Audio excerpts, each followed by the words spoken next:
Okay, second जो हमारे पास component of air है विच इज़ ऑक्सीजन। ऑक्सीजन को हम कहाँ पे यूज़ करते हैं? It is use to produce HNO3। अभी हमने यहाँ पे डिस्कस किया है।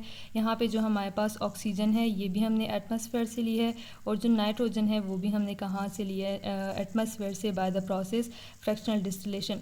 तो ऑक्सीजन को हम HNO3 नाइट्रिक एसिड की प्रोडक्शन के लिए यूज़ करते हैं। इसके अलावा हम H2SO4 सल्फ्यूरिक एसिड की प्रोडक्शन के लिए भी यूज़ करते हैं।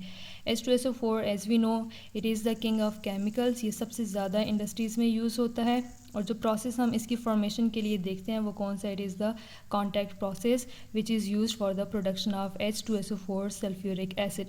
इसके भी हमारे पास स्टेप्स हैं। स्टेप नंबर 1 में क्या है? Sulphur plus oxygen. अब ये जो ऑक्सीजन है ये हमारे पास कहाँ से आई है? From air which is obtained by fractional distillation, और ये किस में कन्वर्ट होगा? सल्फ़र डाइऑक्साइड में। यही जो सल्फ़र डाइऑक्साइड है इसकी हम सेकंड स्टेप में फर्दर ऑक्सीडेशन करेंगे तो ये किस में कन्वर्ट हो जाएगा? सल्फ़र ट्राइऑक्साइड में। अब यहाँ पे जो रिएक्शन है वो कौन सा है? रिवर्सिबल रिएक्शन है। ओके, स्टेप नंबर 3 में हमने क्या करना है? सल्फ़र ट्राइऑक्साइड लेंगे और इसको किसके साथ रिएक्ट करवाएंगे? ऑलरेडी जो हमारे पास सल्फ्यूरिक एसिड है उसके साथ रिएक्ट करवाएंगे तो ये किस में कन्वर्ट होगा? H2S2O7। इसके दो नाम हैं, इसको हम ओलियम बी कहते हैं या इसको हम क्या कहते हैं? पायरो सल्फ्यूरिक एसिड बी कहते हैं। यही जो ओलियम हमारे पास बना है H2S2O7, इसको हम लास्ट स्टेप में इसकी हाइड्रोलिसिस करवाएंगे, वाटर के साथ रिएक्ट करवाएंगे तो ये किस में कन्वर्ट हो जाएगा? 2 moles of H2SO4 sulphuric acid. ठीक है, तो ये हमारे पास सोसाइटी साइंस एंड टेक्नोलॉजी से रिलेटेड है। उसके बाद आपकी बुक में एक प्रॉब्लम है विच इज़ द प्रॉब्लम 9.4। इसको यहाँ पे हम डिस्कस कर लेते हैं। ओके, इसमें हमारे पास है an equilibrium mixture of N2O2 and NO at 1500 Kelvin consist of 6.4 into 10⁻³ moles per decimetre cube of N2, 1.7 into 10⁻³ mole per decimetre cube of O2 and 1.1 into 10⁻5 moles per decimetre cube of NO। ठीक है, और हमसे क्या पूछा गया है यहाँ पे? Calculate equilibrium constant. तो यहाँ पे हम गिवन डेटा को देख लेते हैं। सबसे पहले हमने क्या लिखना है? मोलर कंसंट्रेशन ऑफ नाइट्रोजन हमने मेंशन कर दिया है, molar concentration of oxygen, and this is the molar concentration of nitric oxide NO।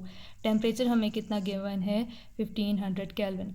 अब यहाँ पे ये जो टेम्परेचर गिवन है इसका इस प्रॉब्लम के साथ कोई भी कंसर्न नहीं है, ये सिर्फ कन्फ्यूजन के लिए दिया गया है। ओके, सोल्यूशन की तरफ आते हैं। रिएक्शन हमने लिखना है। रिएक्शन हमारे पास N2O2 और NO के बीच में किस तरह से होगा? N2 plus O2 reversible reaction, and there will be formation of 2 moles of NO।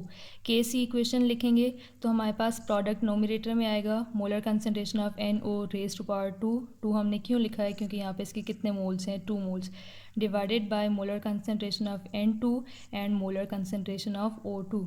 उसके बाद सिंपली हमने क्या कर देना है? यहाँ पे इनकी वैल्यूज़ पुट करनी है। NO की कंसंट्रेशन क्या है? 1.1 इंटू 10⁻5 मोल पर डेसीमीटर क्यूब, और इसका हमें क्या लेना होगा? Square, divided by molar concentration of N2 and molar concentration of O2 which is 1.7 into 10⁻³ mole per decimetre cube. उसके बाद हमने यहाँ पे इस नोमिनेटर का क्या करना है? स्क्वायर ओपन करेंगे तो हमारे पास ये वैल्यू आ जाएगी। स्क्वायर जो है अंदर इन सब के साथ है तो मोल पर डेसीमीटर के ऊपर भी हमारे पास क्या आ जाएगा? यहाँ पे स्क्वायर आ जाएगा।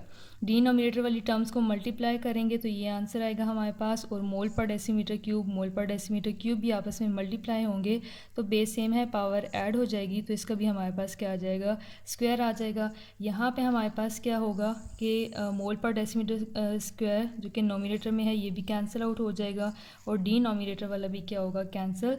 फर्दर जब हम सिंप्लीफाई करेंगे तो हमारे पास आंसर क्या आ जाएगा? 0.1112 इंटू 10⁻⁴। अब यहाँ पे पॉइंट को मूव करने के लिए हम पॉइंट को यहाँ से 1 डिजिट आगे लेकर जाएंगे तो ये हो जाएगा 1.112 इंटू 10⁻3, और यहाँ पे चूँकि हमारे पास यूनिट्स कैंसिल आउट हो चुके हैं तो आंसर में हमारे पास KC का कोई भी यूनिट नहीं होगा।